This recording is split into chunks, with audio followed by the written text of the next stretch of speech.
Hi, welcome in here to our studios as we're going to talk some sports today with Val. How are you doing, Val?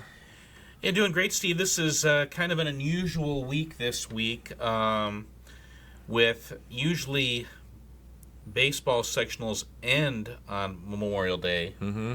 This week, softball sectionals begin on Memorial Day, and baseball sectionals won't end until next Monday. People were asking me about it, just kind of the way the IHSAA counts weeks. Again, football state championships will always be the weekend after Thanksgiving, and then they just count weeks after that, and whatever X number of weeks is after into their calendar year is when you begin softball sectionals, and then the baseball sectionals begin the Wednesday after that. So Yeah. it will be again like this next year. We'll again have softball sectionals beginning on Memorial Day, and baseball sectionals beginning the Wednesday after Memorial Day. But then in 2027, it'll get back to normal with softball sectionals beginning the Monday before Memorial Day and baseball sectionals ending on Memorial Day.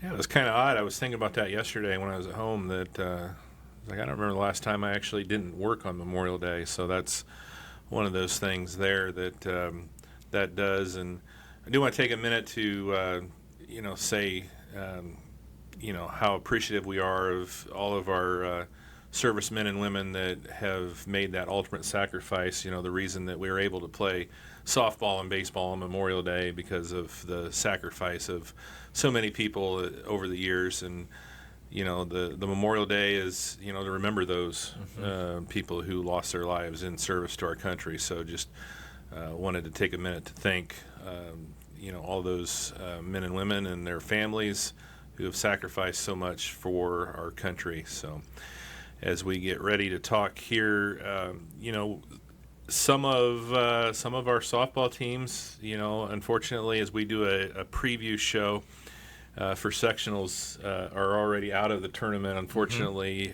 Culver dropped a tough one, to South Central, and Caston lost to West Central. So, unfortunately, as we do our sectional preview, a couple of them are going to be kind of post-mortem, I guess, a little bit. We'll talk about them as we go along as well. So we're going to kind of break it down by sectionals, starting with the 2A sectionals at Oak Hill for the Rochester Zebras, and then we'll go to 3A for Tippecanoe Valley, and then 2A for Winnemac, 1A and 1A for the final two for the final four. And the softball teams that didn't play yesterday, most of them will be playing today later on. Right. Today we've got a big, what do they call it, Super Tuesday on ESPN back in the day. We've got a Super Tuesday of softball, too. We've got some really great games. Yeah. And then Lady Zebras, they don't open up until tomorrow. They'll await the winner of Oak Hill and Lewis Cass tonight. They'll open up their sectional play tomorrow. Unfortunately, at the same time as the baseball team, so we're going to be kind of dividing and conquering a little bit tomorrow with that, as both baseball and softball will be taking place at the exact same time. You never know, I guess, how that first game goes. Maybe there'll be a little bit of a stagger. Maybe one game goes a little longer than the other or something like that. But the Rochester Lewis Cass baseball game went nearly 3 hours the other day.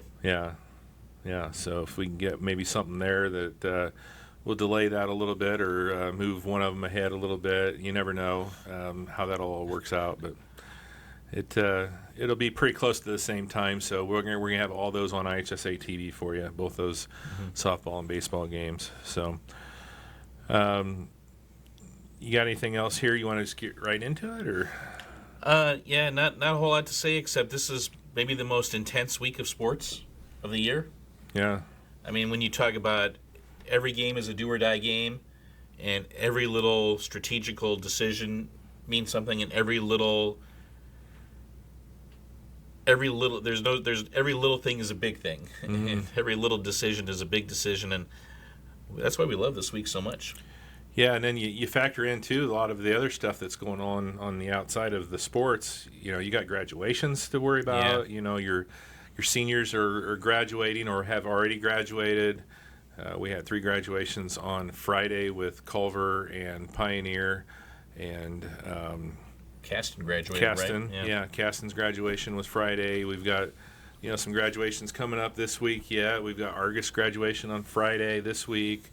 Mechaniqua on Saturday. We've got Tippecanoe Valley on Sunday, and then Rochester's is kind of lagging behind a little bit. Theirs not till the 6th of June, but you got all that on top of trying to finish out sports seasons and hopefully keep going in tournament. Yeah. So a lot going on as we'll talk a lot about that.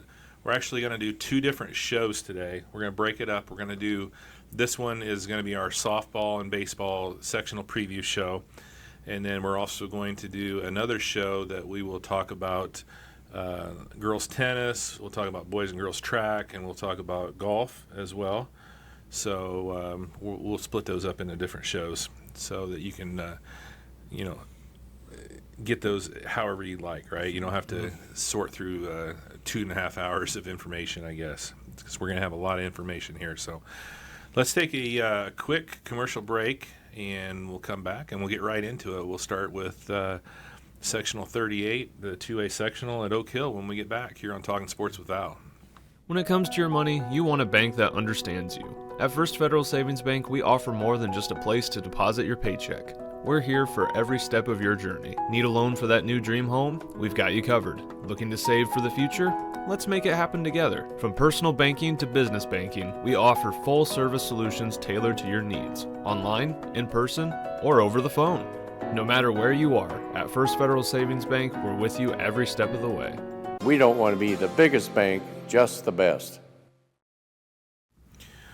Welcome back here Talking Sports with Val. Let's get right into it here. Let's talk some 2A softball, Sectional 38 being held at Oak Hill High School. That will actually kick off tonight with the quarterfinal round. Of course, the Rochester Zebras, you can see here in the bracket, got that first round bye. So Wabash and Manchester will play in Game 1 tonight. Lewis Cass, Oak Hill in Game 2. The winners will move on, and Eastern will await the winner of Wabash and Manchester, and of course the Zebras awaiting the winner of Lewis Cass and Oak Hill. And you mentioned the Lewis Cass Rochester baseball game. Of course, the Lady Zebras played as well against Lewis Cass last week and got the win, finishing out the TRC unbeaten TRC champions. Right, Rochester beat Lewis Cass 4-2 on Friday to wrap up a 9-0 TRC record. First time in 12 years Rochester has gone undefeated in the TRC, and the first time they've ever gone undefeated since the TRC expanded to 10 schools. Is it? Which was back in the 2015-2016 school year. Okay, yeah. They'd gone 7-0 before, but they had never gone 9-0 before until this year. Got it. In 2018, they went 8-1. They were 8-0 and then lost to Manchester the last game of the year in conference. They won the conference, but they lost that last game. So to go 9-0 and to keep your focus when you've already wrapped up the conference, says a lot about this team and a lot about how well the girls have played. And again, we go back to that moment when they lost to North Miami and they had that practice after the game for 2 hours until it was dark.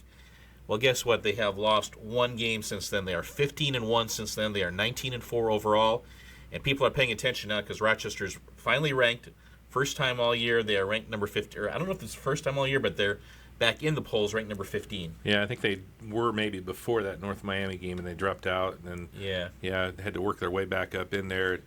Yeah, I got a chance to talk to Coach Coleman a little bit, I think before the next game after that North Miami game, and we talked about that practice, and he's like, man, I don't know, because as well as anybody that something like that can either break your team down or it can build your team up, having okay, this is it. Look, we hit rock bottom. This was bad. Let's go out here. We're going to practice. And the girls responded.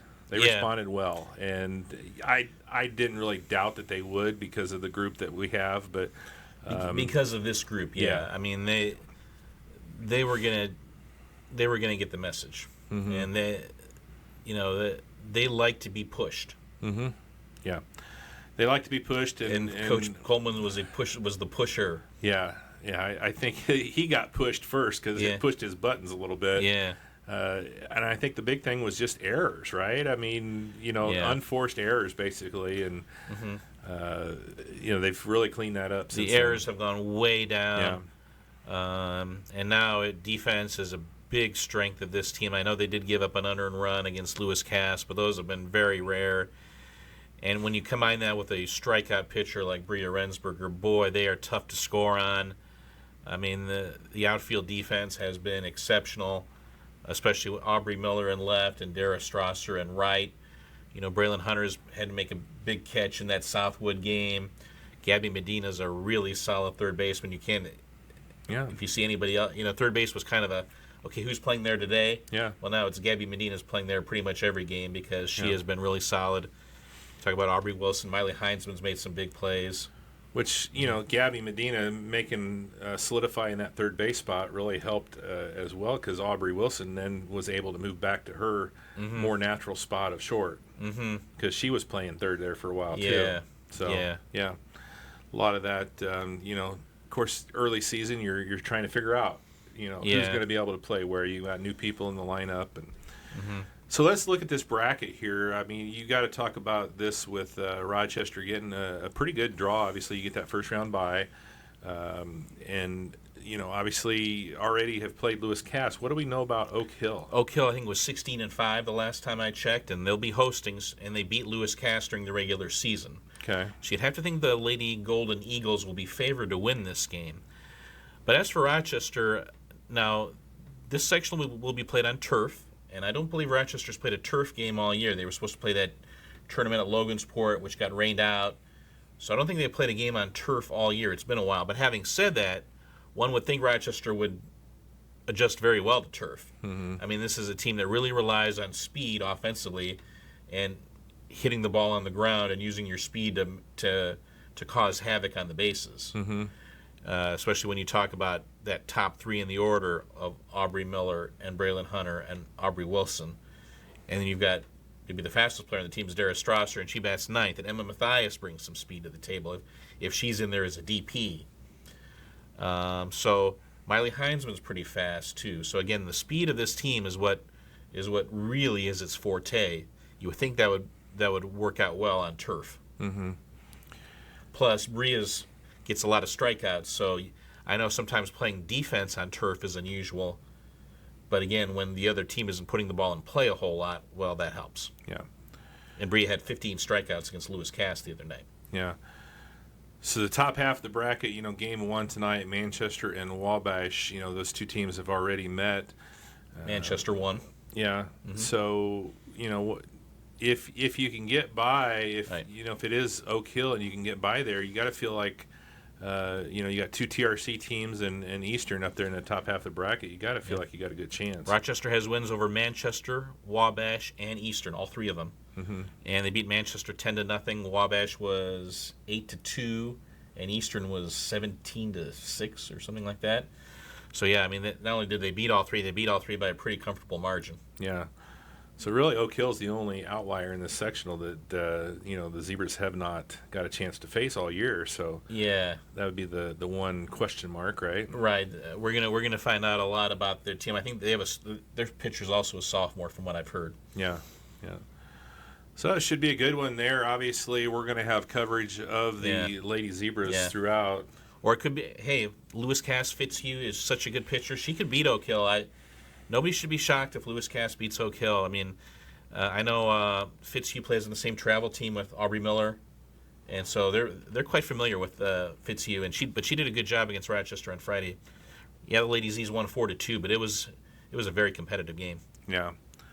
That'll be interesting. So Lewis Cass Oak Hill game 2 tonight over at Oak Hill High School. So we'll keep an eye on both of those games as we await the winner of that Lewis Cass Oak Hill game tomorrow night in game number 2. And if they win tomorrow night, they go right into that championship game then on Thursday. So bang, bang, bang, 3 nights in a row, we're going to get that sectional done. Right. So having a bye, I think, helps because I think, typically there's always been kind of a rest day in the sectional. This is rare. There's no rest day here, so that could certainly help. The Breeze got to pitch 2 games Bria would have to pitch 2 games in 2 days. Yeah. But it's better than 3 games in 3 days. Yeah, and that turf Bria, does, by the way, is on that same travel team with Aubrey Miller and Fitzhugh. yeah, and that turf does give a little bit of a if it does rain, Yeah. that you can probably get those games in definitely a lot quicker than if it wasn't raining, because you don't have to worry about the drainage on the field as much. So should be good ones there. So what's any other thoughts on softball there? No, again, just an exciting time to be a Rochester fan. Yeah.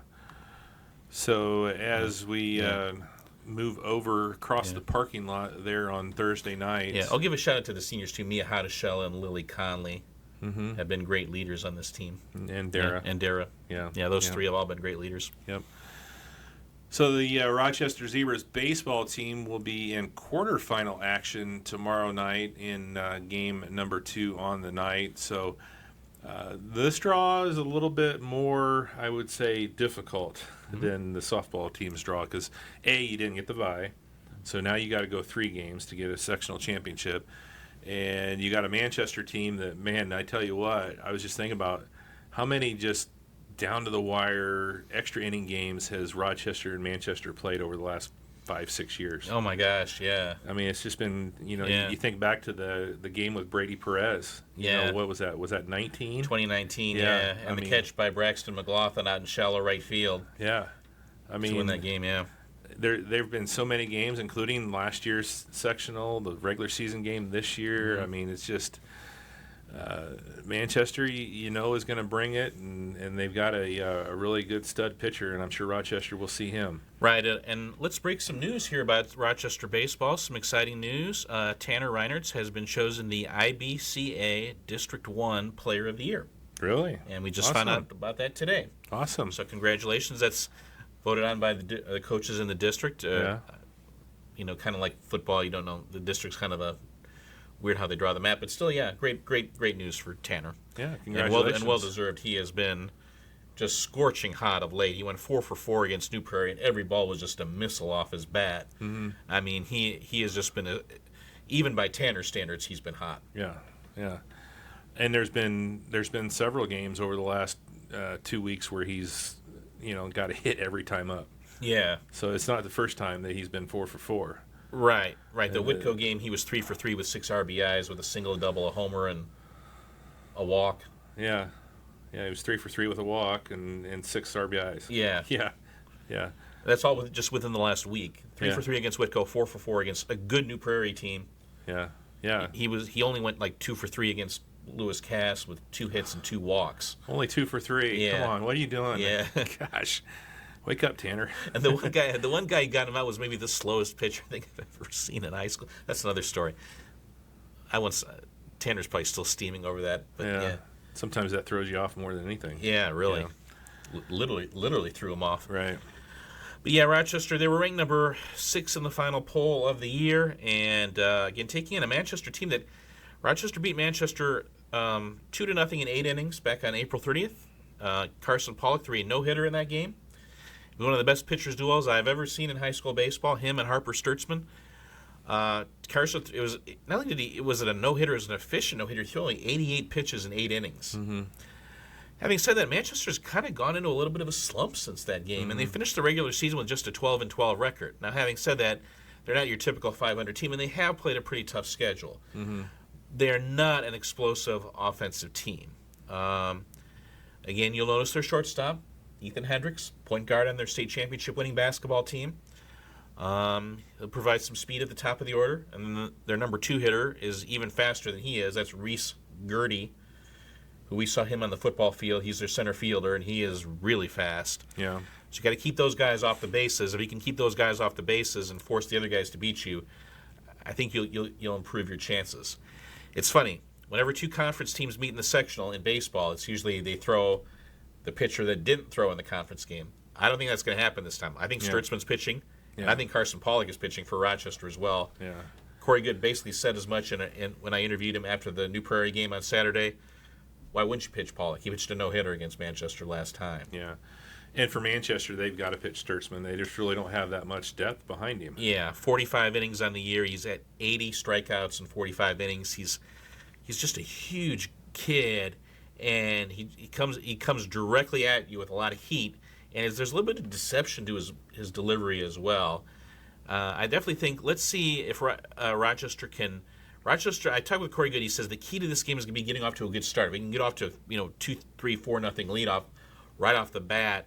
That can affect how we use Pollock and kind of put some pressure on them. Yeah, because it's one of those things. Obviously, you've got to win the game. Yeah. But then you've also got to consider, okay, we've got another game coming up on Saturday morning if we do win, so we've got to make sure that we don't just burn out our pitching too. And Manchester knows this as well as anybody, because last year it was 0-0 in the 6th inning. Corey Good took Tanner Reiners out of the game and put Carson Pollock in the game because he wanted Tanner to be available for Saturday. As it turned out, they won, which was, a huge risk. Mm-hmm. But they won the game, and then they didn't need Tanner for the Bremen game because they won that game 11-2, and then wound up having everybody available for the sectional final on Monday. Yeah. Corey's talked about ramping up Tanner's pitching. He's not pitched a lot this year, and I don't expect him. I expect him to be used in kind of a relief role, but again, it's so he can be ready for this week. Mm-hmm. And we've seen several games where he's come in the 7th and closed the thing out. And boy, if you can have that luxury of bringing Tanner in just to finish off a game, wow, that's great. Remember, the first magic number is 35. If you throw fewer than 35 pitches, you can come back the next day. And the next big magic number is 80. If you throw fewer than 80 on Wednesday, then you can come back on Saturday. Mm-hmm.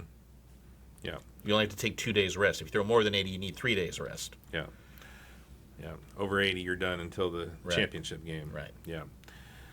So talk a little bit about this bracket here. Is Lewis Cass, Oak Hill, the 2 byes, so they will be playing in Game 2 on Saturday. Wabash and Eastern. Mm-hmm. Boy, that's a good game. Boy, if you're Coach Heisner at Eastern, you're telling your kids a million times over, do not look past Wabash. Mm-hmm. Do not look past Wabash. Do not look past Wabash. I'm sure they're looking at a possibility of facing the Zebras in the semifinals, but they cannot look too far ahead. Wabash is always going to be pesky. We talked about that Mackey Sorg, their freshman pitcher. He's pretty solid. Again, Eastern's had a great year. They lost to Rochester, and they turned that into it was a heartbreaking loss. They lost in the bottom of the 7th. They turned that into a positive. They've been red hot since. This is a team with 2 or 3 really good pitchers. There aren't many weaknesses on this Eastern team. They're really strong. I saw them in person earlier in the year. Solid catcher, really good shortstop. We talked at Perry Kokensparger. We saw him on the basketball court. He's a big-time baseball player as well. Mm-hmm. This is a really good Eastern team, but they can't look too far ahead. Yeah, and Oak Hill on turf, and Eastern plays at home on turf, so they're going to be very well adjusted to that. But the Zebras have proved, last year in the regional and then, of course, the semi-state at Oak Hill. Yeah. They can play on turf pretty well as well. Right, and Oak Hill is thought of as a hitter's ballpark. Mm-hmm. We know that Tanner would agree. I think Tanner would agree. It's, again, turf is like the turf at Northwestern, and the turf at Eastern is not like the turf at Oak Hill just because it's a smaller ballpark. Mm-hmm. Yeah. But again, Rochester kids have been in so many big-time situations. They are not going to back down from the moment. Yeah. Whether it's Reinertz, Pollock, Beck. These guys have all, Brady Coleman. He wants this. He wants to be in these situations. Zach Parks wants to be in these situations. Yeah. And Coach Good has just raved about Zach's leadership, which has really been big because we didn't know who would be the leader after Jake Seifert graduated. Right. Just a lockdown catcher for the last 4 years. Yeah. And really, it's went right into Zach. He's done a great job. And how Parker Casper's come into his own, and Drew Bowers has gotten better, and the freshmen are so fun to watch. Lyndon Wilburn and Brayson Flory. Mm-hmm. Yeah.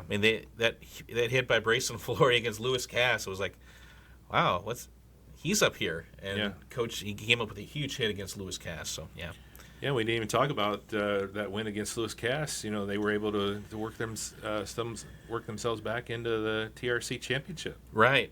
And I mean, they were up 6-0. Lewis Cass had cut it to 6-4, and they had gotten the momentum in that game. And then Flory had the big hit, and Coleman had a big 2-run double, and went from 6-4 to 10-4, and that took the wind out of the air out of the balloon for Lewis Cass. Yeah. As for Lewis Cass, I saw them last week. They start 7 seniors and 3 juniors. They're a very experienced ball club.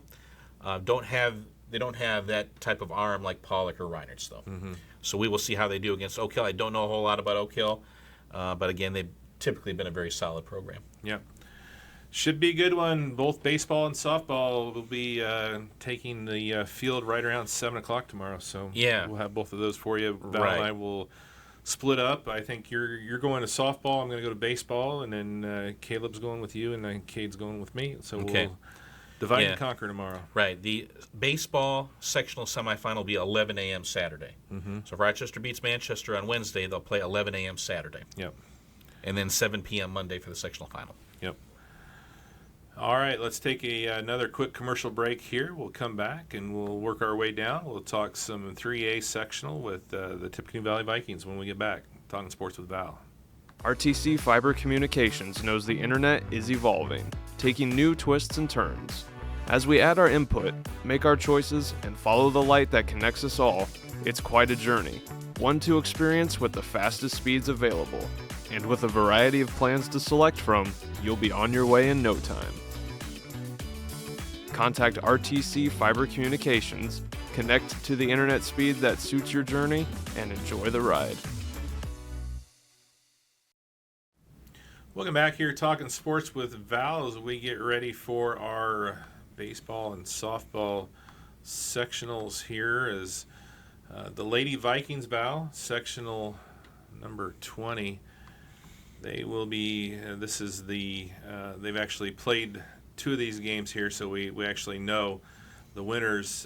Tippecanoe Valley will be playing Northwood, who won last night. So Northwood not as strong as they've been in the past, but it's still Northwood. Right, and they beat West Noble last night 16-2 in 5 innings, so the bats, Dalen Buster will be facing some hot bats tonight. Yeah. But, Valley, I think trending well going in here. Yes, they had suffered a heartbreaking 1-0 loss to John Glenn on Saturday that forced them to share the INSC title with Jimtown. I mean, Dalen had pitched a 2-hitter with 17 strikeouts, and she lost 1-0. Valley only had 1 hit in that game. And that's been kind of the thing for Valley. Valley's hitting has kind of come and gone, and but there's no reason to think they can't come out of this with a sectional championship trophy. When you've got a pitcher like Dalen Bussard in the circle, anything is possible. And this is a team, but again, it's just the consistency of the offense. And this sectional is not as tough as the sectional the Valley was in before with Kankakee Valley. I mean, that sectional was really tough. Mm-hmm. This is a more winnable sectional, I would argue. Yeah. And you got Columbia City and Fairfield in game number 2, so Columbia City, obviously, a tough team as well. Right. Columbia City beat Wawasee last night 5-4. So it's Columbia City against Fairfield. Fairfield got the bye, and they're at home. So we'll see how that's the second game tonight. So we'll see how that kind of plays out. But I think this is a pretty wide open group of 4. Again, with Valley, Dalen Bussard's kind of the marquee player, but the 2 Costello sisters, McKaylee at shortstop, she's a senior, and Mulaney at third base, she's a freshman. Boy, these are 2 exciting players to watch, and the sisters are finally getting to play together. McKaylee had that huge home run against Jimtown when they avenged that earlier loss to Jimtown, and not only beat Jimtown, beat him by 10-run rule, beat him 10-0 in 5 innings. I did not see that coming. That was a great win for them. And then I really like the freshman first baseman, Naomi Garrity. I mean, she is just a really solid hitter in that lineup. And I really like the Temperance Caudle has really been coming on with her hitting.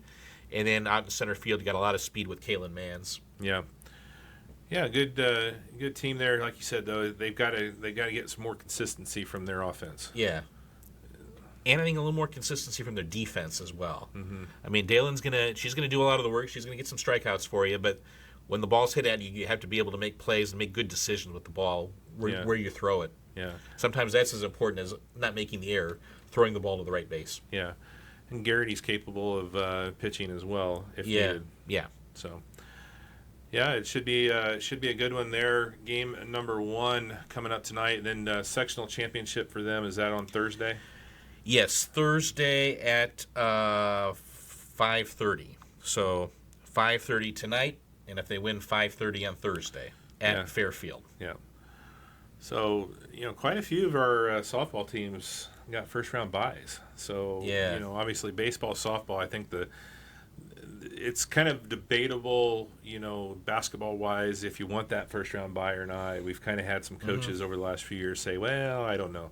Maybe it's better to get that first game out of the way, kind of thing. But baseball, softball, I think you definitely, if there's a buy to be had, you want to get that buy. Absolutely. Because pitching is huge for both of those. Yeah, the less mileage you can put on your pitching, the better. Right. Especially when you're traveling, pretty good distance to the sectional site as well. Yeah. So. All right, let's transition over to the diamond for baseball here and talk about the draw here. Is baseball got a first round bye as well, and they will take on West Noble. Right, Valley will not see the Valley baseball team on the field again until Saturday, 2 o'clock, when they play West Noble at Northwood. Been a really kind of learning year, I guess you could say, for Valley. Right, I mean, they're 3-20. I get it. But again, I think that win over Knox was a little bit of a turning point and a sign that they made progress. I know people look at 3-20 and they're going to be like, "What are you talking about, Val?" I'm seeing progress in this team. I do, and I like this sophomore group. I like Hunter Paxton a lot. I like Gage Heilman. I like Braxton Alderfer. These guys are grinders. They are baseball players. They love the game. But right now, the strength of this team is in that sophomore class. They have had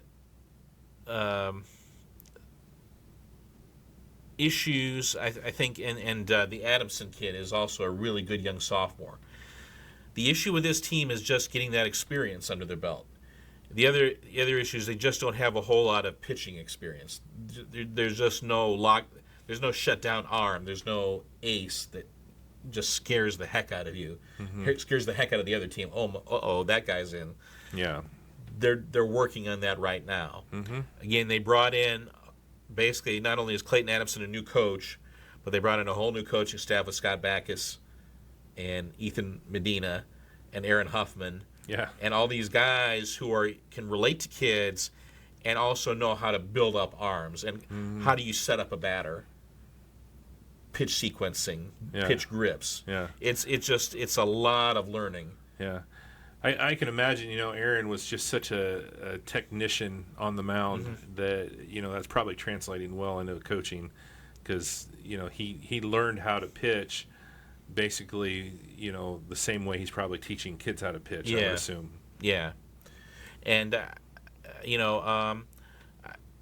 you're seeing, again, it's the progress is slow, and I get it, but Braxton Alderfer has a younger brother who's a freshman. He's also a catcher, and Braxton has been seeing some time at third base. They moved him out into the field, and he's a pretty darn good third baseman, we've found out. So, again, it's just a matter of gaining the experience. We'll see how they do. This is a pretty tough group, and especially having West Noble's right around 500. They're not invincible. These teams drew each other a lot back in the 2010s and always played some weird games against each other. So we'll see how this one goes. It's the first time, I think, since 2018 that they've drawn each other. So we'll see how it goes. Again, if they win that one, then the sectional final will be 6 p.m. Monday. Again, Northwood at home certainly would be formidable. Yeah. Yeah, Northwood, Columbia City in Game 1 and Fairfield, Wawasee in Game 2 tomorrow night. Yeah, I know Wawasee has struggled a bit. Fairfield's usually very, very good, and Northwood's usually very, very good. I know that Northwood Field I think will host a regional as well. So I've never been to a baseball game at Northwood, but I imagine it's really nice. Yeah, I think they got turf up there too, right? Yeah, I think so. Yeah, it's amazing, even from 5 years ago, the number of schools that used to be, well, if you have a football field that's turf, you're pretty hoity-toity. Yeah. Now a lot of the schools also have baseball and softball fields that are turf as well. Yeah. So should be an interesting sectional held up there in Napa. Yeah, Valley's making progress. I know their record is 3-20, but they are making progress. But Yeah, I mean, that's all you can ask, Yeah. right? You can't have, state championship run every year. So Right. there's going to be times when you got to rebuild, and if you're trying to rebuild and you're not making progress, that's even tougher. And look at it this way: they're not in a sectional with John Glenn or New Prairie. Yeah, That's good too. right. That's something. That's Right. something to be. I mean, that makes it a little bit easier. Yeah. All right. Anything else on Valley? Nope. I think that's it. I mean, just seeing progress. Yep. All right. Let's take another quick break here. We come back. We will move to sectional 34. 34. Yeah. Talk some Winamac Warriors when we come back. Are you ready to take your home's comfort to the next level? The Insulation Guys can evaluate your attic, walls, basement, and crawl space to determine where insulation can be added or upgraded. Our expert team delivers high-quality insulation solutions, not only improving your home's comfort, but also lowering your energy bills.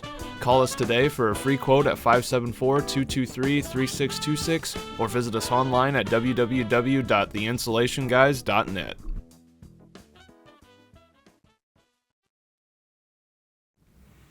Welcome back here talking sports with Val as we talk some 2A softball now, sectional 34, the Winamac Warriors. And they got to go all the way to Bremen, so pretty good travel time there. And you talk about, we talked a little bit about that Jimtown team, Tippecanoe Valley with the win to tie for the INSC. Now the Winamac Warriors get a chance to see that Bremen or that Jimtown team at Bremen here tonight. Right. Again, this is a 5-team sectional. South Bend Career Academy does not have a softball team. They don't have a baseball team either.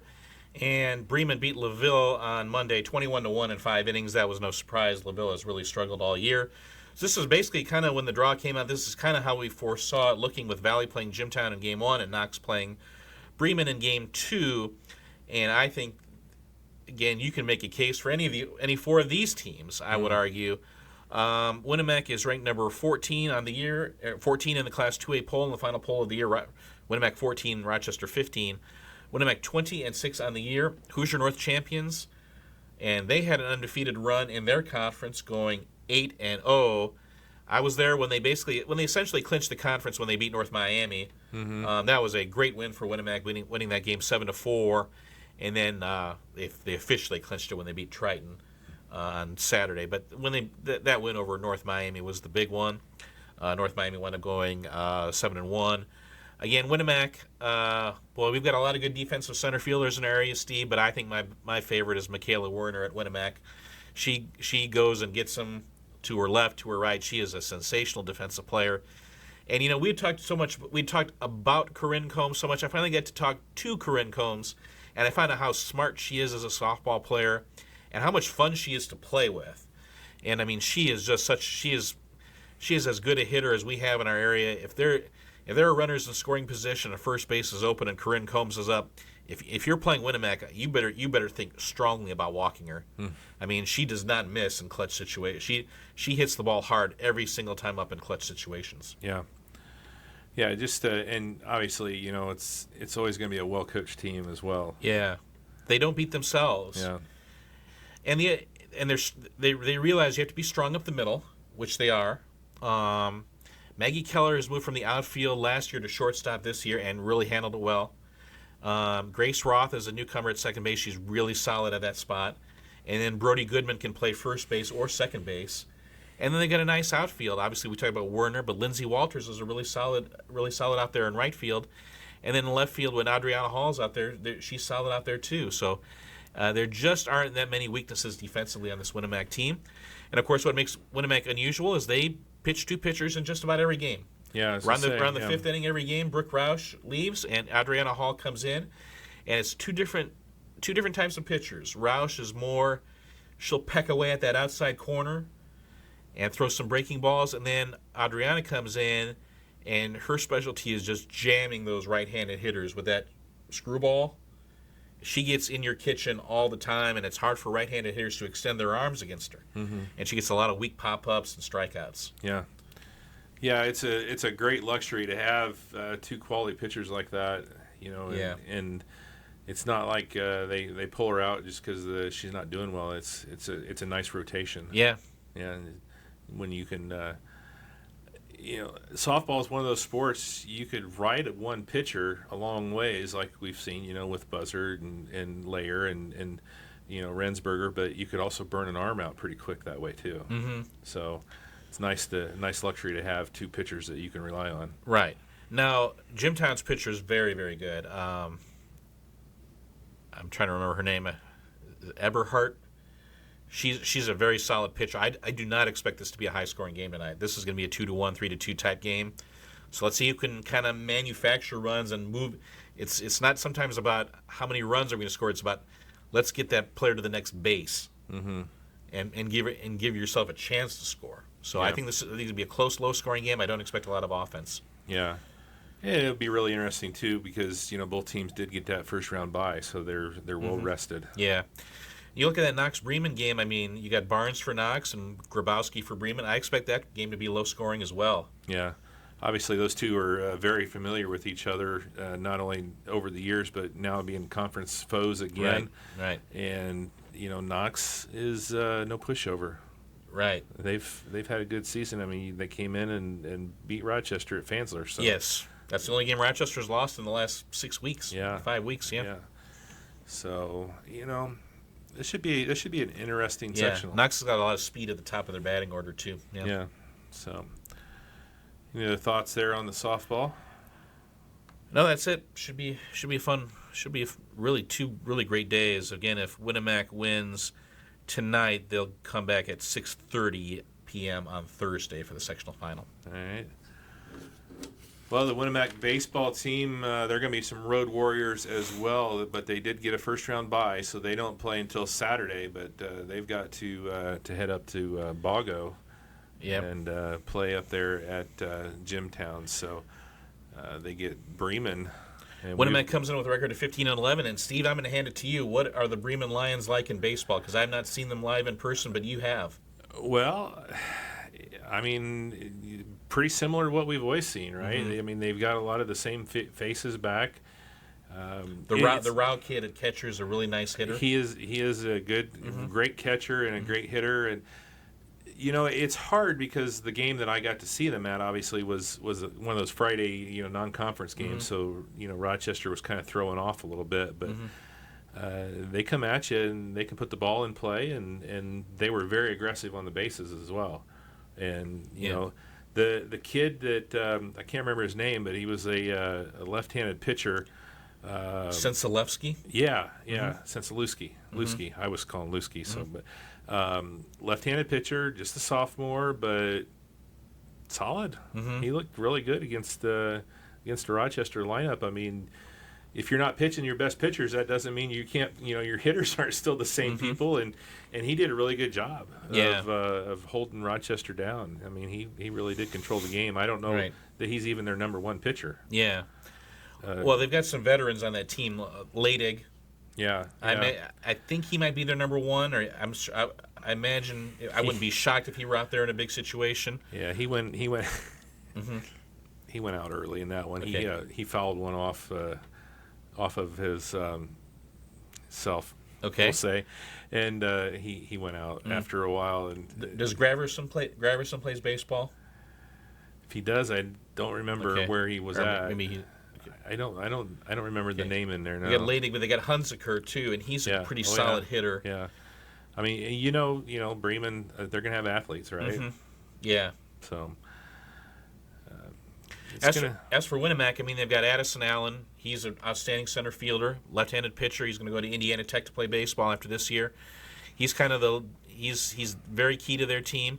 But then Brody Wensler, boy, I saw he finally pitched a no-hitter the other day, and after 3 one-hitters in his career, he finally got his no-hitter. And Coach Hendricks sent a message like how happy he was for Brody because he had come so close. So with Allen and Wensler, you've got 2 left-handed pitchers who are both, but kind of maybe have a little different styles. Maybe Wensler more of a strikeout artist, and Allen maybe more of a finesse type guy. But it'll be interesting to see how Coach Hendricks decides to attack Bremen. You would figure it'd be one of those two, But Brady Mathias has pitched some big innings too, and Wheeler has pitched some big innings too. So again, I think there are a lot of pitchers that Coach Hendricks has confidence in, but how will he kind of maneuver his pitching staff in this game will be pretty interesting.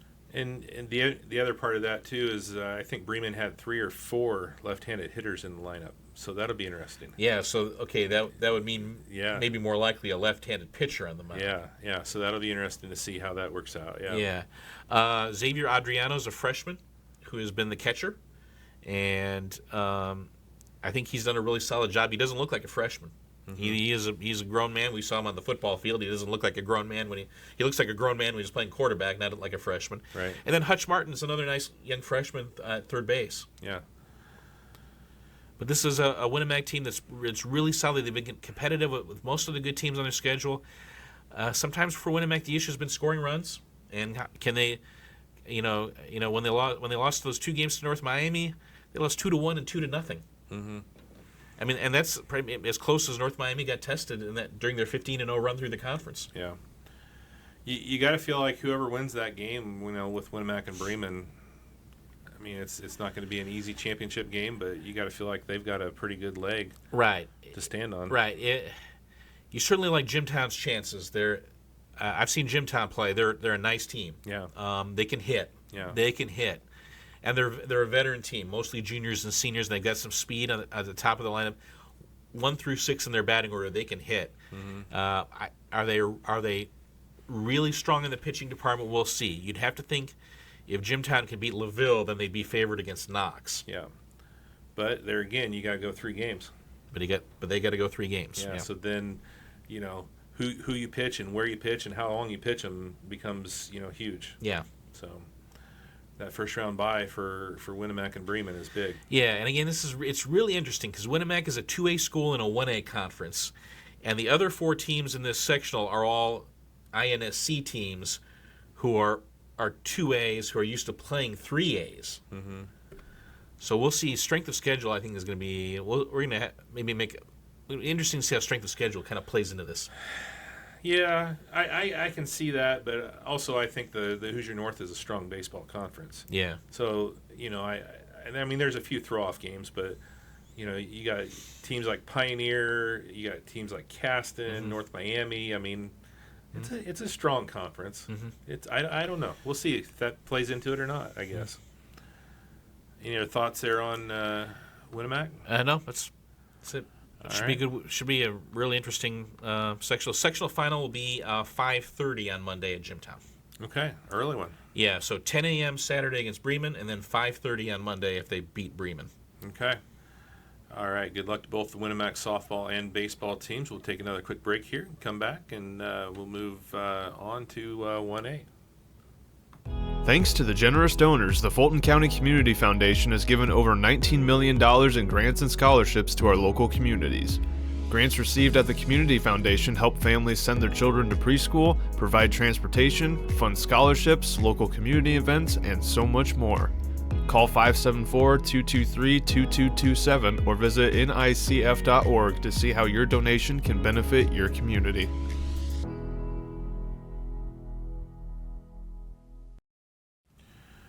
Welcome back here, talking sports with Val as we move down to sectional 50. Let's bring up the bracket here, and this is the original bracket, and unfortunately the Caston Comets, Val, lost in game 1, so West Central moves on in that one. Pioneer did advance, so let's talk about the Comets here first. A tough one there, 10-0. To a pretty darn good West Central team. Yeah, Hadley Coffin got the start in the circle last night for Caston, and she got a bunch of ground balls. Unfortunately, those ground balls weren't fielded. She got 6 ground balls in the first inning, but only 2 of them were turned into outs. And some of them were, just some seeing eye ground balls, and I get, but again, they couldn't keep them on the field to play, and that was just really big. And the big hit was the 2-run single. I think it was by Glassford that made it 3-0, and all of a sudden you're in a 3-0 hole before you've even batted. And Caston was just playing on their heels all night. West Central scored 3 in the first, 3 in the second, 2 in the third, 1 in the fourth, and 1 in the fifth, and wound up winning 10-0. Caston had 4 hits overall. Miley Rood had 2 hits, but couldn't cause enough havoc on the bases. I think Glassroot for West Central had, I want to say, 7 strikeouts. So she really had a nice. She didn't have overwhelming speed, but she had a nice changeup. Mm-hmm. And again, Caston kind of showed their youth, and it was kind of a frustrating year for Coach Burks. You could tell he didn't feel like the kids listened to him all the time. And it's one thing you see one error. Well, they didn't make a ton of errors, but they threw the ball throwing the ball to the wrong base is technically not an error, but it's also a mental miscue. And there were a lot of mental miscues, stuff like that. For example, looking back the runner at third before you throw to first. If you just throw the ball to first, then the runner from third scores. I mean, you got to cut down that run at the plate because you're already behind in the game. Stuff like that. Yeah. And that was just stuff that were, and again, that's stuff of youth and stuff of maybe a little bit of a lack of confidence. There was one play where it looked like they had a neat chance at a 1-6-3 or a 1-4-3 double play, and the pitcher threw the ball right to first base. It was like, get the force out, those sorts of things. Yeah, yeah. And that'll come with time. Obviously, when you have a senior class of what they had last year graduated, it's going to take some time. But Castle played 100 games in 4 years before this year, and they went 81-19 in those 4 years. Yeah, yeah. It's pretty good. Yeah, and it's not bad. So when you go 5-17, it doesn't feel good. Yeah. And when you've set the standard, and you don't want the standard to slip, even if you could have said, "Yeah, look who we graduated." Mm-hmm. Yeah, it's one of those things that and hopefully they get Allison Craig. She would have made it. Yeah, she was out obviously with the shoulder, and that's a first base. There's your first baseman. That's a big bat too. Big bat, right? So, and I know they've got a really really good junior high program, so I know they're probably going to rely on some of those kids coming in next year to. Yeah, when I was at that North Miami Caston baseball game, we had a rain delay, so I had to go inside, and I was in there in the cafeteria, and I walked in on the middle school softball awards ceremony. So Eleni Hipsher's doing a nice job running that program, but they've got a lot of kids, and they've got kids coming in 8th, 7th, 6th grade that we're going to be seeing a lot of over these next few years. Yeah. I really like, and I know you obviously know her history playing wise, but Eleni just brings such an energy to the entire school, to the program, and she's involved with the basketball team as well, and she just when she relates well. When she talks, you want to listen to her, and she hates losing almost as much as Coach Burks does. Yeah, that's saying a lot. Yeah. So unfortunately, Caston's season comes to a close, but Pioneer did advance. They defeated DeMott Christian and setting up a rematch with Sidney Rainford and North Newton. Last time those two teams played, that was the last game of Haley Kripe's high school career. Right, it turned into an unbelievable pitcher's duel. Kripe pitched a 1-hitter, Rainford pitched a 3-hitter, and North Newton won 1-0. Mm-hmm. That was back in Class 2A. Yeah. It was that long ago. Yeah. Yeah, because if it was funny, people in the North White press box were asking me about that. They were like, "Wait, Haley Kripe played that long ago?" And I was like, "Yeah, it was just 3 years ago." And yeah, Rainford was just a freshman back then, and yeah, Pioneer was in 2A back then. So I was kind of explaining all that to them, and yeah, I mean, in a lot of ways, Pioneer's been waiting 3 years for a rematch. Yeah. What are your thoughts on that? As they will hook up in game number 1 tonight. Well, of course, we knew Haley Kripe was. I think 3 years ago, we knew Haley Kripe was already on her way to Kansas. Now we know Sidney Rainford's a Division I player too. She's going to East Carolina. Yeah. And she had 16 strikeouts yesterday as North Newton beat North White 4-0. Meanwhile, Pioneer beat DeMott Christian 14-1 in 5 innings. DeMott Christian just had trouble with Pioneer speed. It was just a lot. And if you're not used to playing Pioneer, it's just a lot coming at you. It's a lot of speed, small ball, big ball, base running, stolen bases, and then then Lois was in kind of a nice groove in the circle as well. So I mean, when Pioneer's playing well, there are just no weak spots in their lineup, and that seems to be the case here. And it seems like now, Hallie Lebo has worked in her way into that lineup at that second base spot. And you've got 3 freshmen on the infield, but boy, they're all really good. Hallie Lebo at second, Avery Layer at short, and Lucy Engel at third. Yeah.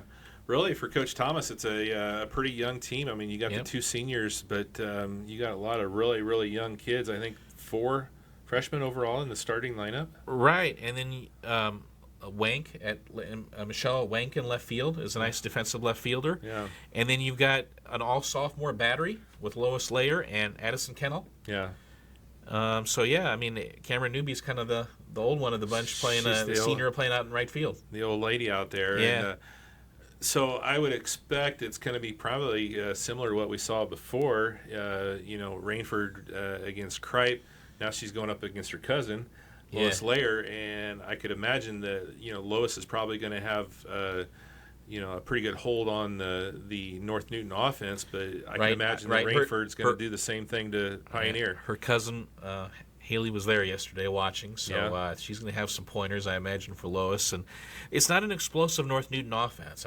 It's all on Rainford. She's got to win these games. She's got to win a lot of these close, low-scoring games.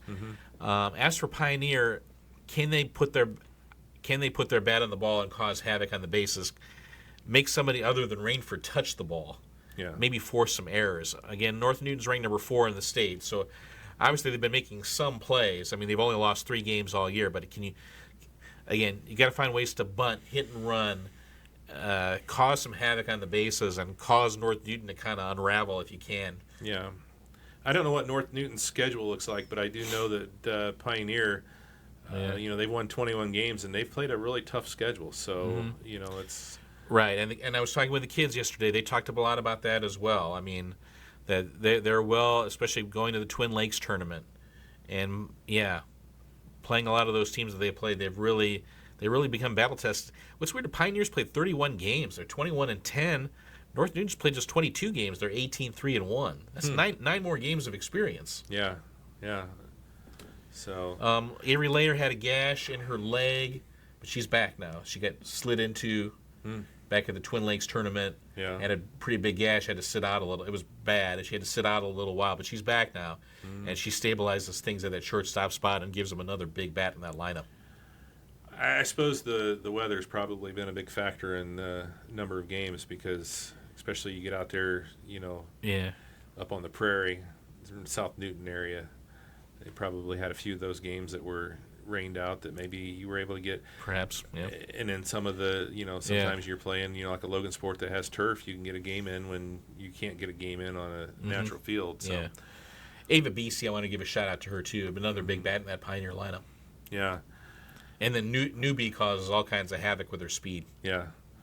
And then Lebo is like the second leadoff. She bats ninth. Yeah. She bat her ninth and then go back to the top. Newbie won, and it's just a lot of speed to deal with. Well, and Lois Layer, you talk about her in the circle, but she's just as good at the plate as well. Yeah, she's a big-time bat. Yeah, so should be a good one. Taking on the number 4 team in the state, the winner will advance to the sectional championship. I assume that's Thursday as well?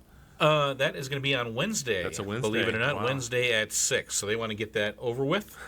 West Central and Tri-County meeting in the second semifinal tonight at 7:30. Tri-County ranked number 2 in the state, and you got North Newton ranked number 4. Yeah. Everybody's kind of looking at that as a possible matchup, but Pioneer would like to break that up. And again, Tri-County, they've got a lot of the same kids we've been talking about for a long time in a lot of different sports. Sarcy, Arvin, Baylor, Luck. Never heard those names. Yep. Yeah. Same What? kids. So. South Newton scored 4 in the top of the first against Tri-County last night. I think they got Tri-County mad because they wound up winning 17-4. Yeah.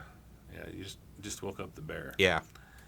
All right. So let's move on to sectional 50 on the baseball diamond here, and the Panthers get the only first-round bye in this one. What's weird is DeMott Christian has a softball team, but they do not have a baseball team.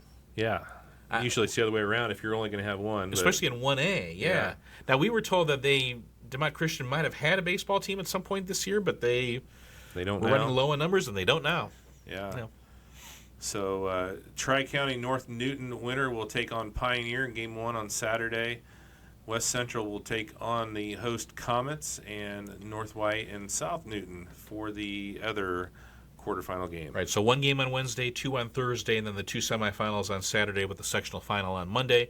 Caston comes in with a record of 18-7. What a year for this team. We were talking about how many kids they graduated, and if we would not have guessed this team would win 18 games, but they didn't guess that. This team has been confident all year. They've expected this out of themselves. Mm-hmm. Noah Hurd's been the senior leader on this team, but they've got contributions from just about every grade level. Mm-hmm. I mean, Gavin Mollenkoff is the junior catcher. Yeah. Then you look at this sophomore group. I mean, you talk about Drew McGrew. Yeah. He's kind of their second leadoff, batting in the 9th spot and gives them some solid defensive outfielder. Eli Holloway, what a player this kid is. I was talking with one of the assistant coaches, and we were talking about Eli Holloway. He's like exceeded all the plans they had. We were like, well, maybe he'll be ready for varsity by the time he's a sophomore or junior. And then late in his freshman year, they were like, no, he's ready now. Mm-hmm. He's dominating JV. And I mean, he was like a DH last year. He's playing shortstop this year and doing a great job. And he's kind of their number 3 pitcher, kind of after Harness and Logan Mollenkoff. Yeah. And then of course, these freshmen. Harness is part of that sophomore group. Right. And then the freshmen. Yeah. Logan Mollenkoff, Parker Zimpelman, Tucker Wolliver.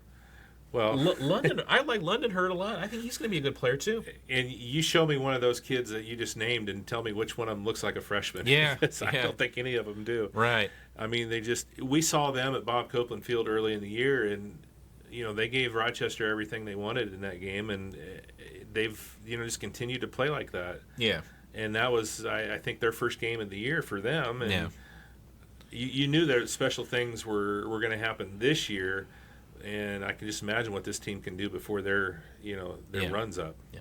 We need to explain something. North Miami went 15-0 in the conference, and Caston went 13-2. And you might be wondering, Val, why did they play only 15 conference games if shouldn't they be playing 16? The second North Miami game was canceled because they could not find a makeup date after a rainout from last Tuesday, and with North Miami having already clinched the conference, it didn't matter. Okay. So that's why North Miami went 15-0 and Caston went 13-2. And then the Caston Oregon Davis game, which they were Oregon Davis told them they had a team and they were going to play, and then they told them they didn't have a team. So that turned into a forfeit win. So that's why Caston went 13-2 in conference. Where were we? Caston's playing West Central. Mm-hmm. Is that what we're talking about? West Central beat Caston 15-14 in 8 innings when they played earlier this year. That was the insane game of the year. Caston was ahead 10-1 in the 6th inning, and West Central came all the way back to win it. They scored 13 in the bottom of the 6th. They went from down 10-1 to ahead 14-10, and then Caston had to score 4 in the top of the 7th to tie the game, including a 3-run homer by Harness, and I think Zimpelman had like an RBI double to finally tie the game, and then West Central walked it off in the bottom of the 8th. Watch it be a 1-0 game here. Right. West Central's 10-11 on the year. They've gotten a little bit better over the past couple of years, but I still think Caston's going to be favored at home. But obviously, there's nothing to be guaranteed about. And one thing you have to worry about with Caston is they've got to be able to stop the opposing team's running game. When North Miami beat Caston about a week and a half ago, North Miami won that game. North Miami stole 14 bases in that game. Wow. Ooh. I mean, they were just running all over the place. They were just running wild, and Caston's got to find a way, it's everybody's responsibility. It's the pitcher's responsibility to look them over, to vary your looks over, to vary your throws over, to give them the good move, to give them maybe the second best, the secondary move, and then they've got to do a better job throwing runners out. So. Mm-hmm. Let's talk a little bit about the Panthers here. They have a first round bye, so they'll await the winner of Tri-County and North Newton. Kind of mid-pack HNAC wise this year. Won some games that you didn't think they would win. Lost a few games that you thought they should win. Yeah. It's kind of one of those years. So talk a little bit about Pioneer. Coach Hardy's kind of spread out the innings pretty evenly, so we don't know I'm not sure what he's thinking heading into this game, and maybe he's just waiting to see what the matchup is going to be. He might just go scout the Tri-County North Newton game and then see where he's going from there. Dawson Eggers is a senior. He doesn't have anybody who's pitched more than about 27 innings, so he's kept the innings low. Dawson Eggers has pitched quite a few innings. Noah Miller has pitched quite a few innings. The freshman Jason Lehman has pitched about 20-some innings. Okay. So where do you go with the innings have been kind of spread out a bit. Team ERA is around 5.5. So finding some consistency on the mound is going to be big, and in this game, Noah Miller did. I saw Noah Miller pitch against Cassidy. He did a nice job. And Noah's going to be certainly somebody who might figure it. Again, you got a veteran catcher in Eli Guffey, who's a junior, but he's caught most of the last 3 years. And Eli's a grown man back there, and he's going to do a good job. Hitting-wise, Pioneers hit well. Team batting average right around 300. Yeah. I think they're going to get some hits on the board in this game, but it's going to come down to pitching and defense. I expect, from what I've heard, my sources say Tri County is pretty solid. Might be a slight favorite over North Newton in that game. North Newton won't embarrass themselves either, but I think they're thinking Tri County will probably the favorite against North Newton. Yeah, we talked about it. Pioneer, the only team in this sectional with a first-round bye. I mean, that's huge. Huge, absolutely huge, especially with to help organize their pitching. Yeah, and you don't have to. You basically get the whole week off. You don't have to play until Saturday morning. Right. You would think Caston would be favored against either North White. If Caston can get by West Central, they'd be favored against North White or South Newton. South Newton's 0-22 on the year. We know about North White. They like to get their uniforms dirty. I mean, they always play hard and tough. Coach Quaysbart does a great job there. So you'd have to think the possibility of a Pioneer Caston game on Monday. Yeah. It's not crazy. That'd be interesting there. So, looking forward to that. So, any other thoughts there on Sectional 50?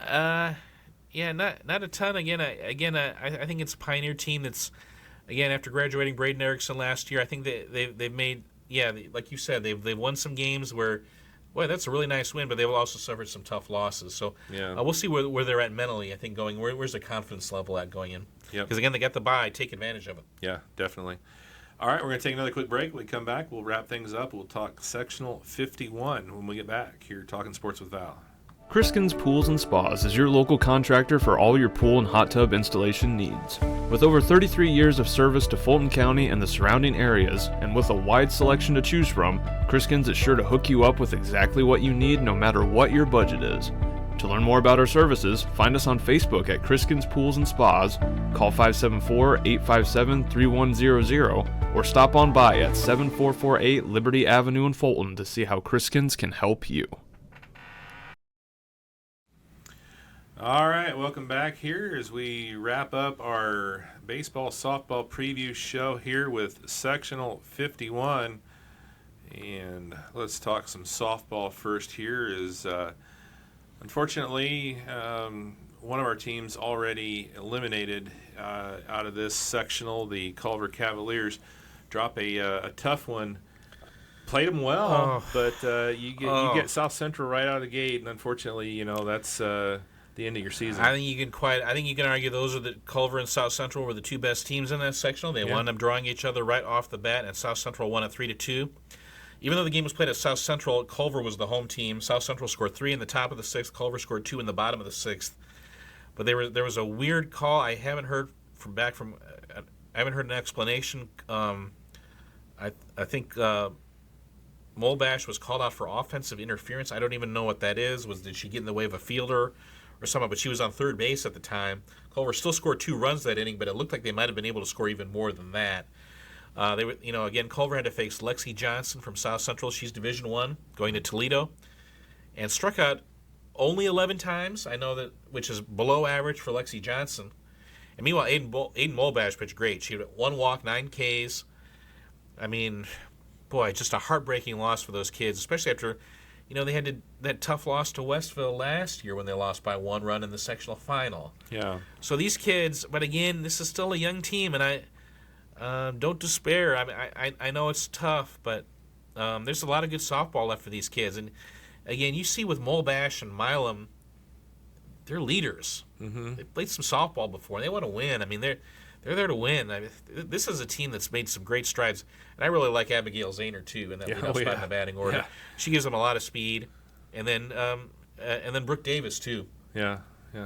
Zahner is just aggressive. Man, she is aggressive. That when we went up there for that Rochester game, she was fun to watch. Yeah. And Madison Kitts had a big RBI double last night. So they're getting some production down now in the lower parts of the order. That Callie England is a nice player too. Mm-hmm. So Savannah Schlemmer too. Yeah. So they're getting, Molbash and Milam are kind of your two marquee players, but they're getting it's not a two-person show there either. Yeah, and I mean they're going to have most everybody back. Right. I mean you talked about it. There's a lot of good softball left in this team. For the next 2 years, they're back essentially. Yeah. So, unfortunately, their season comes to a close, but a great season for the Lady Cavs. They finished 12-10. We haven't talked about many Culver softball teams with winning records, and they're going to. I think they're going to win more than 12 next year. Yeah. And maybe even more than that 2 years from now. Yeah. They'll win a sectional before it's over, I'm sure. Mm-hmm. But it just stinks when you have such a good year, you end up with South Central in game one. I mean, that's like you said, probably the sectional championship. Of course, Argus is sitting up there with that first round bye, and they're gonna argue with us that hey, what about us? And they had a really good year over at Argus as well, and they got an Elkhart Christian team that defeated Triton. I think was 11-10. Right. So I think Argus is coming to the record of 8-11. I think they're favored against Elkhart Christian tonight. I would think so. Yeah. It's a Triton team that won one game all year, and Elkhart Christian barely survived that. Yeah. So you'd have to think Argus would be favored tonight. I was talking with some Caston fans who faced Argus about a week ago. Argus was down in that game. Was it 3-0 or 4-0 going into the seventh inning? Yeah, Argus came back 4-1 at one point. I thought. Yeah, it was at Cass. Argus came back to win that game in extra innings. Yeah, we know this Argus team. They keep playing until they beat you or until they're beaten. And the Stackhouse sisters. They drew a lot of raves. Ivy and Ava, out of the battery. And again, Argus plays with only 10 kids. But they've been playing. This is a strong team. And I think that they've been slugging a little bit more this year. Yeah, I want to give a shout out to Ava Stackhouse. She's going to go to Wesleyan, play softball next year. So congratulations to her there. I really wanted to go to her open house, and it kind of snuck up on me. It was actually last weekend there and she's got her private pilot's license. Okay. Already, yeah. So her open house was at the Plymouth Airport. Oh. So, I meant to get up there to that, and I just wasn't mentally ready for an open house that early. Uh-huh. But, great kid. I coached her in basketball in elementary school, and actually coached Ivy, too. She was kind of, I think she was like a second grader when she was playing on her fifth grade team. But great kids, so great family. Okay, so... Yeah, they don't have lights at South Central, so this is the schedule. The schedule a little bit drawn out. Argus plays Elkhart Christian today, 5:30 p.m. Eastern. Okay. Then North Judson plays South Central tomorrow, 5:30 p.m. Eastern, and then the sectional final is 11 a.m. Saturday. Okay. Eastern. Should get that in before it gets dark. Yeah, should get that in before it gets started. Yeah. Again, we'll see about Judson and South Central. I think South Central will be favored in that one with Johnson. Judson's solid, but I don't see him beating South Central. Yeah. So, could be an Argus South Central championship game. That'd be interesting. Oh, it's very possible, if not likely. Yeah. So that is sectional 51 softball-wise. Let's move over to the baseball diamond here for sectional 51. And take a look there. South Central with the first round bye. And we have Argus taking on Elkhart Christian, and then Culver taking on Oregon Davis. Culver should be favored in that one. Oregon Davis, do they even have a team in that one? Do we know? you just mentioned that is the million-dollar question. Right? I've been talking with people about the OD situation, and OD keeps telling people different things. We got a team this week. No, we don't have a team. Yes, we do have a team. No, we don't have played some games. They have played some games. They've also forfeited some games. So, again, Culver beat OD again last week. They did have a team. Was it last Tuesday when they were played, and Culver won by 10-run rule. So you certainly have to think Culver's going to be favored in this game. They have a lot more experience. They've got both McEwen brothers. The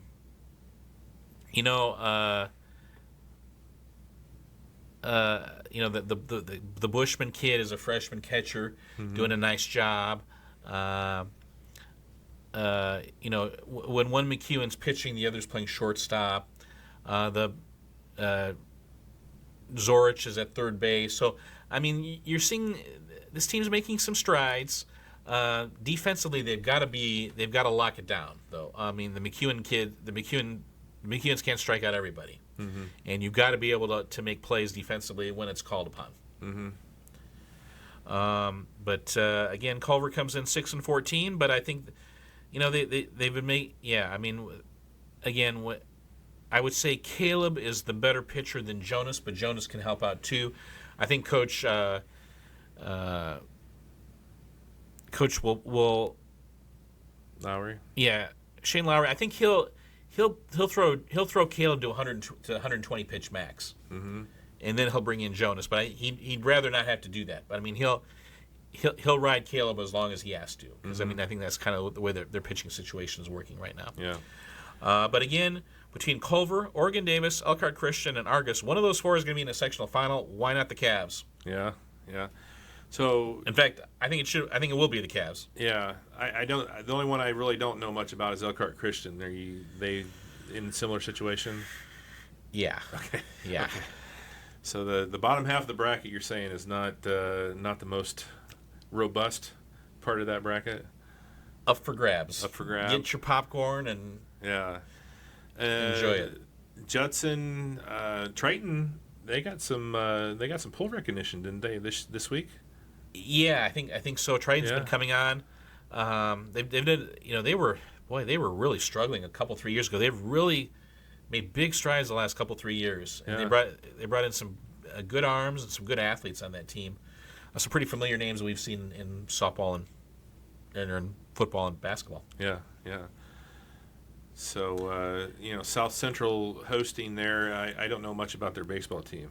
Struggling a little bit this year. This isn't the South Central team that just rolled through sectionals back in the late 2010s. I mean, it was just kind of the South. It wasn't really a sectional. It was the South Central Invitational. Yeah, it's not like that anymore. They had some generational talent there for a while. Oh my gosh, they had some Division I type players. Yeah. Well, and one of them still pitching. Yeah, I mean Sean Minaya. Yeah. They're not. Yeah, they're under 500 this year. Certainly, they're dangerous because they got the buy-in there at home. But I would tend to think Triton would be the favorite in this sectional. Yeah. But Judson will have something to say about it as well. Yeah. Judson going down from 2A to 1A, they're probably, let's give this 1A thing a shot. Right. As for Argus, 1-22 on the year. We'll see how they do. Again, Boyd Paul has been a contributor there. Joel Trump, I wanted to give him a shout out as well. Okay. All right. But first year coach, so let's see how they do, and kind of again they've got it. If they can put their bat on the ball, I mean that would be a big progress. They've just struggled handling good pitching. Wednesday, Thursday, Saturday for Saturday, Monday. Is that the schedule for this one? Yeah, the Argus Elkhart Christian game is 5:30 p.m. Eastern on Thursday. Mm-hmm. The Culver OD game is 5:30 p.m. Eastern on Friday.